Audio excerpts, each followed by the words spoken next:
Assalamualaikum warahmatullahi wabarakatuh. Alhamdulillahirabbil alamin wassalatu wassalamu ala asyrafil anbiya'i wal mursalin sayyidina Muhammadin wa ala alihi wa sahbihi ajma'in. Selamat jumpa lagi sahabat-sahabat dan teman-teman semua dalam program kita belajar membaca Al-Quran berserta dengan petunjuk-petunjuk, iaitu petunjuk hukum-hukum tajwid yang terdapat di dalam ayat yang kita baca.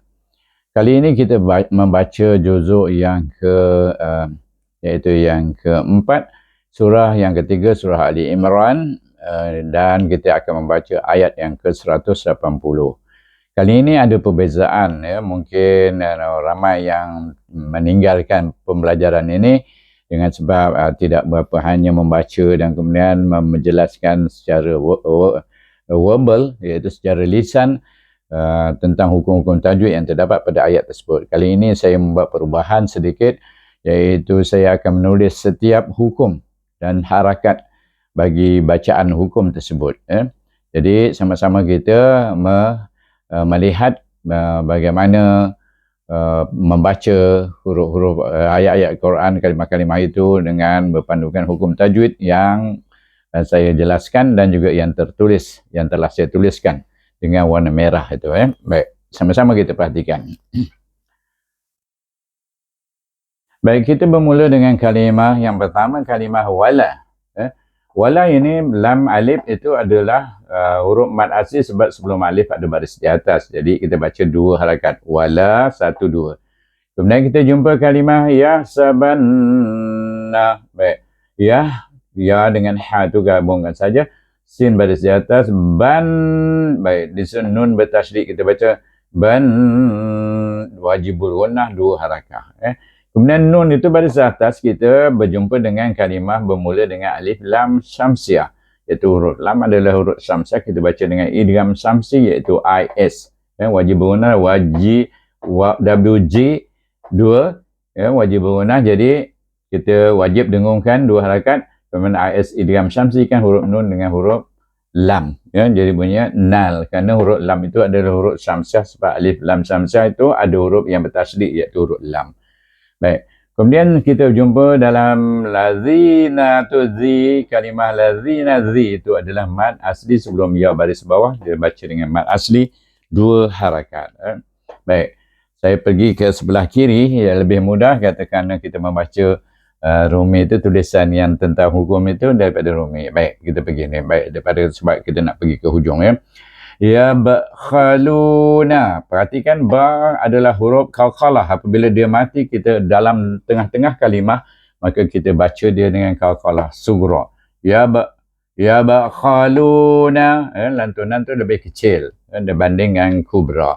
Lu pula dibaca dengan mak asli sebab sebelum waw ada baris hadapan. Sebab itu kita bagi dia hukum mak asli baca 1 1 2 1. Ya bakhaluna. Jadi begitu bunyinya bacaannya. Lepas tu kita jumpa kalimah bima, ada tanda gelombang di sana. Ada frekuensi. Tanda frekuensi itu menunjukkan dia dibaca panjang lebih daripada dua harakat. Berapa harakat yang kita tentukan? Iaitu bergantung kepada hukum. Iaitu hukumnya ialah mad jaiz munfasil. MJM 4 atau 5 harakat. Jadi kita baca bima 4. Okey. Atahumu. Baik. A di sana hamzah mendahului huruf alif dibaca dengan mad badal dua harakat. Kemudian kita nampak ada huruf alif kecil selepas huruf ta menunjukkan dia dibaca dengan mad asli dua harakat ya. Atahumu, mu pula bertemu dengan nama Allah, maka pertama kita idgham syamsikan mim itu dengan lam jalalah, dan lam jalalah itu hendaklah dibaca tebal dengan dua harakat, jadi bunyinya atahumullahu. Kemudian kita pergi saya ke kanan pula, iaitu min. Nun sukun bertemu dengan huruf fa. Huruf fa adalah huruf ikhfa. Kita tahu huruf fa adalah ikhfa. Maka kita baca dengan apa? Dengan hukum ikhfa hakiki, iaitu dua harakat. Selepas tu kita jumpa kalimah fadlihi. Fadlihi. Baik. Fa itu kita gabung saja dengan dad, itu gabungan marhaj fa dengan marhaj dad. Fa baris di atas bunyi fa. gabungkan dengan dot itu fadlihi. Hi itu ada simbol ya di sana, menunjukkan dia itu dibaca dengan apa? Iaitu dia dibaca dengan dua harakat, kerana sebelum ha, lam adalah huruf yang baris, ha pun adalah huruf yang berbaris. Sebab itu ditambah ya kecil di situ dan dibaca dengan mad silah qasirah dua harakat.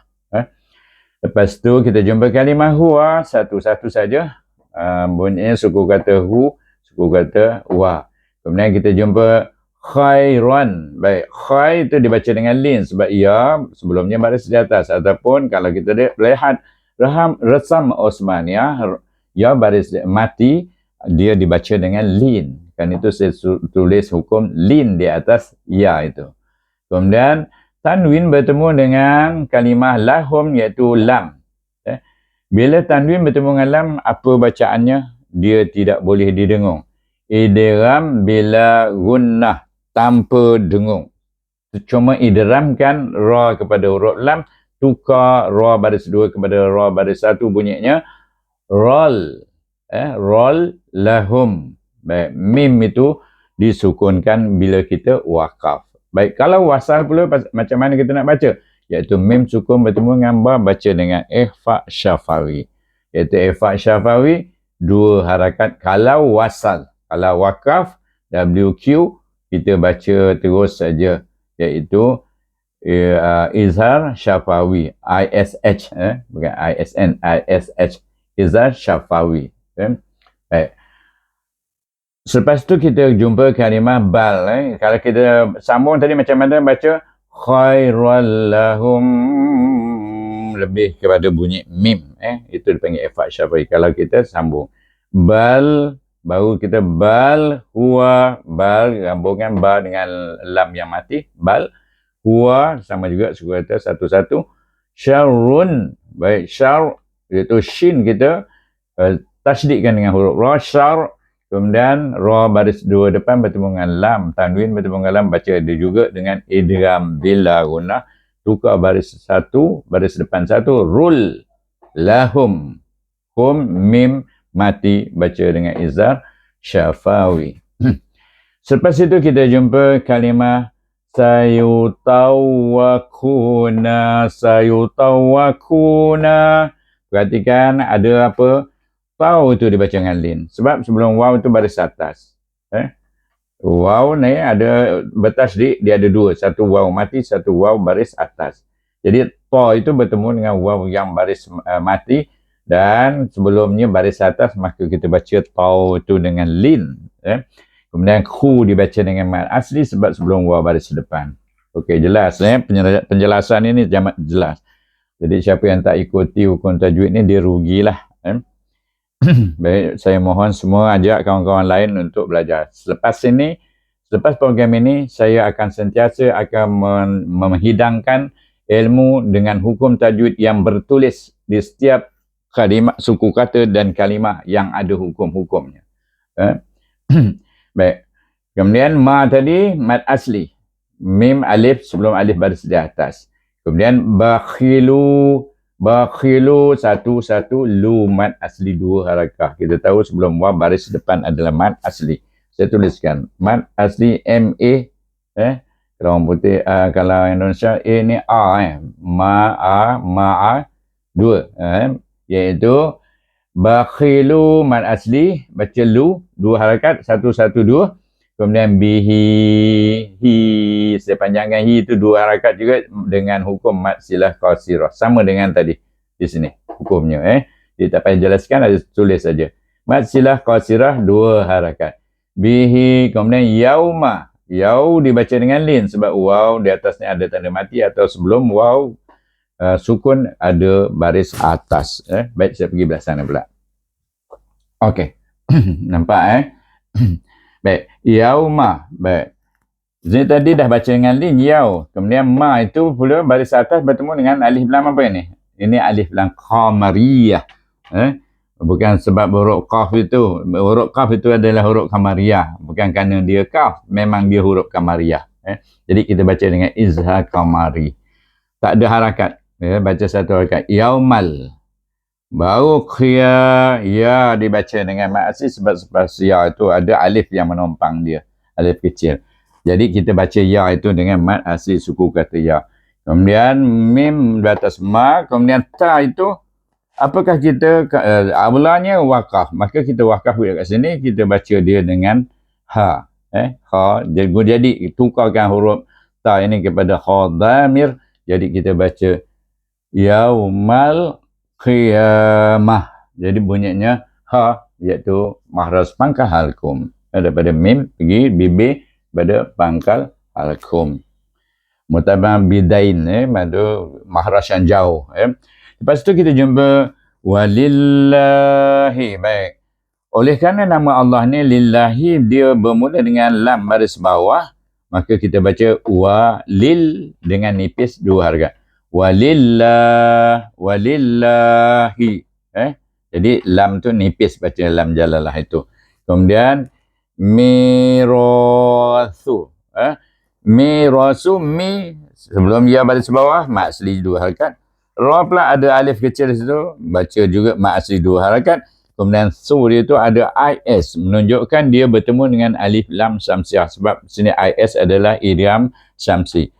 Huruf tha baris depan itu rupanya bertemu dengan, saya pergi sini pula, alif lam syamsiah, iaitu huruf sin. Jadi kita terus masukkan sus samawati, mawati, ma dengan wa itu dibaca dengan mat asli. Mat asli ma, mat asli wa, iaitu berapa harakat? Dua harakat mat asli. Jadi bacanya mirasus samawati. Kemudian kita jumpa kalimah wal ardi. Baik. Oleh kerana sana tertulis qaf lam ya, isyaratnya menunjukkan kita aulanya wakaf.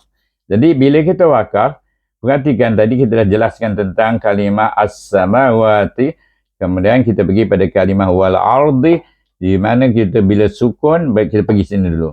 Iaitu kita baca waw dengan lam itu dengan izzah kamari, kan dia bertemu dengan hamzah huruf qamariyah. Kemudian hamzah digabungkan dengan ra dan disukunkan dengan dad, jadi gabungkan juga dengan dad. Wal ard, iaitu ditarikkan tepi lidah kita ke geraham atas dua-dua, ataupun sebelah kiri ataupun sebelah kanan. Bunyinya wal ard, iaitu gaham atas lidah kita, tepi lidah kita. Baik. Lepas tu kita jumpa kalimah wallahu. Baik, kita pertama idgham syamsikan waw dengan lam jalalah, is idgham syamsi. Lepas tu kita baca dengan tebal wallahu, iaitu kerana waw itu baris di atas sebelum nama Allah. Wallahu, Allah itu dua harakat juga. Bima ma asli sebelum alif baris di atas. Kemudian ta'maluna, huruf ta yang dia tekan pada antara gusi dengan gigi kacip atas. Letak ta tu, kemudian terus bunyi sambung dengan ain pertengah halkum. Ta, kemudian maluna, lu dumat asli dua harakah. Ta'maluna khabir. Baik. Di sini kita sukunkan huruf ra, tak kiralah dia baris apa, di sini dia baris hadapan dua. Dia dhammatan, kemudian sebelumnya mat asli kita baca dengan mat arid lis sukun, panjangnya 2, 4 atau 6 harakah. Maka selesai semua penjelasan hukum-hukum tajwid yang terdapat di setiap suku kata. Yang tak ada hukum tu kita lahirkan saja mahrasnya, iaitu setiap suku kata dan setiap kalimah dan antara kalimah dengan kalimah. Contoh antara kalimah dengan kalimah ialah idgham syamsi, idghamkan nun dengan lam.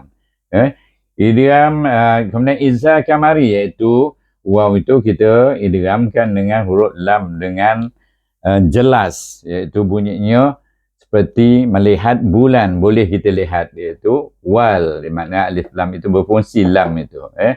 Hamzah menyambungkan je waw dengan lam itu. Tetapi tidak seperti idgham syamsi. Idgham syamsi menunjukkan matahari. Syamsiah itu matahari, maka alif lam itu tertinggal dengan sendirinya, tak nampak sebab dia matahari menyilaukan mata kita. Kita terus baca nun tu dengan huruf yang bertasydid seperti di sini. Sus, terus alif lam tidak termasuk dalam bacaan tetapi ada pada tulisan. Itulah dia idgham syamsiah. Dia punya keadaan. Okey. Itu saja kita baca. Kita baca daripada mula hingga akhir dan kita tutup kita punya pembelajaran kita hari ini berkenaan dengan ayat yang ke-180 surah Ali Imran muka surat 73 yang terakhir sekali ayat dalam muka surat 73 juzuk yang keempat. Kita mulai dengan a'udzubillahi minasyaitonir rajim. Bismillahirrahmanirrahim. Baik. ولا يحسبن الذين يبخلون بما آتاهم الله من فضله هو خير لهم بل هو شر لهم سيطوقون ما بخلوا به يوم القيامة ولله ميراث السماوات والأرض والله بما تعملون خبير. Baik. Itulah cara kita membaca berpandukan hukum-hukum tajwid yang tertulis, yang telah saya tulis. Jadi, saya harap semua mengambil faedah daripada itu. Untuk menyediakan ini begitu lama. Nak menulis dia punya hukum yang terdapat dan kemudian saya jelaskan. Baru saya dapat jelaskan. Kalau saya nak satu-satu gitu lambat. Baik. Jadi, kita selesai semua. Dan saya mengharapkan semua yang baru review tolong subscribe dan kemudian tolong share dengan kawan-kawan yang lain.